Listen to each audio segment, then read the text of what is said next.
സഹോദരങ്ങളെ, സുഹൃത്തുക്കളെ, എന്നെ സംബന്ധിച്ചിടത്തോളം തികച്ചും വിസ്മയകരമായ ഒരു അനുഭവത്തിലൂടെയാണ് ഞാൻ കടന്നു പോകുന്നത്. പ്രവാസ ലോകത്ത് നിരവധി സമ്മേളനങ്ങളിലും സംരംഭങ്ങളിലുമൊക്കെ സംബന്ധിക്കാനുള്ള അവസരമുണ്ടായിട്ടുണ്ടെങ്കിൽ പോലും ഇത്രയും സമ്പന്നമായ ഒരു സമ്മേളനത്തിൽ പ്രവാസ ലോകത്ത് സംബന്ധിക്കാൻ അവസരമുണ്ടാകുന്നത് എൻ്റെ പൊതുജീവിതത്തിൽ ഇത് ആദ്യത്തെ അനുഭവമാണ്. ഞാൻ കേരളത്തിലാണോ നിൽക്കുന്നത്, ദുബൈയിലാണോ നിൽക്കുന്നത് എന്ന സംശയമാണ് സത്യത്തിൽ എന്നെ സംബന്ധിച്ചിടത്തോളം. ഇത്രയും പ്രബലമായ സംഘടനാപരമായ ശേഷിയും ബഹുജനാടിത്തറയും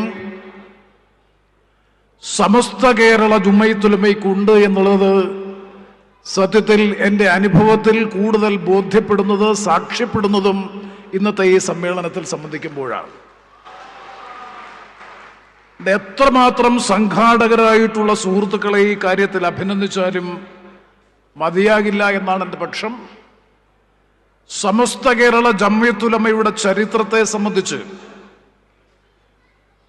1926 ആരംഭിച്ച് 2026 എത്തി നിൽക്കുമ്പോൾ 100 വർഷം പിന്നിടുന്ന സമസ്ത കേരള ജംഇയ്യത്തുലമയുടെ ചരിത്രം കേരളത്തിന്റെ സാമൂഹ്യ ചരിത്രം കൂടിയാണ്. ഇവിടെ ഉദ്ഘാടന പ്രസംഗത്തിൽ അഭിവന്ദ്യനായ ജിഫ്രി മുത്തുക്കോയ തങ്ങൾ അദ്ദേഹം സംസാരിച്ചപ്പോൾ സൂചിപ്പിച്ചു, മതനിരപേക്ഷ ജനാധിപത്യത്തിന്റെ മണ്ണായിട്ടുള്ള കേരളത്തിന്റെ മണ്ണിൽ എപ്പോഴെല്ലാം വർഗീയതയുടെ വിത്ത് വിതയ്ക്കുന്നുവോ, ഭീകരവാദത്തിന്റെയും തീവ്രവാദത്തിന്റെയും ശബ്ദമുയരുന്നുവോ, അപ്പോഴെല്ലാം ആ ശബ്ദത്തെ ഇല്ലാതാക്കാൻ, അതിനെ അതിജീവിക്കാൻ ആദ്യം രംഗത്ത് വരുന്നത് സമസ്ത കേരള ജംഇയ്യത്തുലമയുടെ പണ്ഡിത നേതൃത്വമാണ് എന്നുള്ളത് കേരളത്തിന്റെ സാംസ്കാരികമായ ഉന്നതിയുടെ ഉദാത്തമായ ഉദാഹരണമാണ്. ഒരു കാര്യം കേരളത്തിന് സമ്മതിച്ചേ മതിയാവൂ, കേരളത്തിന്റെ മതനിരപേക്ഷത, മതമൈത്രി,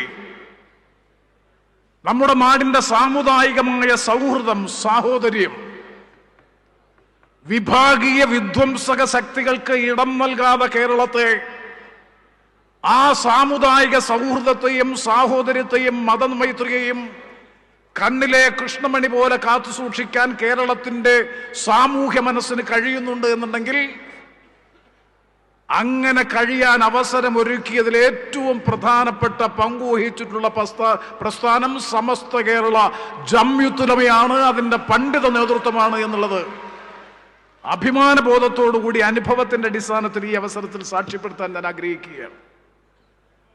ഞാനിത് പറയുമ്പോൾ ഈ സഭയെ സംബന്ധിച്ചും സഭയുടെ ഘടനയെ സംബന്ധിച്ചുമൊക്കെ കൂടുതൽ മനസ്സിലാക്കുന്നത് ഇവിടെ വരുമ്പോഴാണ്. കാരണം ഈ സഭയ്ക്ക് നേതൃത്വം കൊടുക്കുന്ന ബഹുമാനപ്പെട്ട, ഉദ്ഘാടനം ചെയ്തുകൊണ്ട് സംസാരിച്ച ബഹുമാനപ്പെട്ട തങ്ങളവറുകൾ ഉൾപ്പെടെയുള്ള പരമോന്നത പണ്ഡിത സഭയെന്ന് വിശേഷിപ്പിക്കപ്പെടുന്ന 40 അംഗ മുഷാവറ സഭ അല്ലെങ്കിൽ നേതൃത്വം, അതും കേരളത്തിലെ അറിയപ്പെടുന്ന പണ്ഡിത ശ്രേഷ്ഠരായിട്ടുള്ള 40 മഹത് വ്യക്തികൾ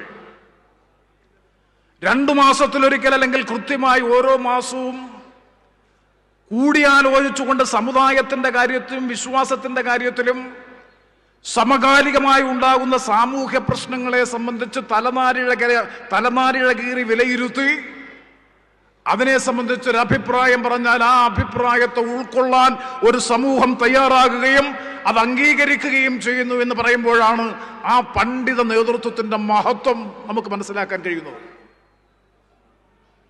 എന്നോട് അദ്ദേഹം നേരത്തെ സംസാരിച്ചപ്പോൾ സൂചിപ്പിച്ച 40 പേർക്ക് ഒരുമിച്ചിരുന്നു കൊണ്ട് പണ്ഡിത ശ്രേഷ്ഠരായ 40 പേർക്ക് ഈ പറയുന്ന മുഷാവറ സഭ ഒരുമിച്ചിരുന്നു കൊണ്ട് ഒരിക്കലും അനീതി നടത്താൻ കഴിയില്ല.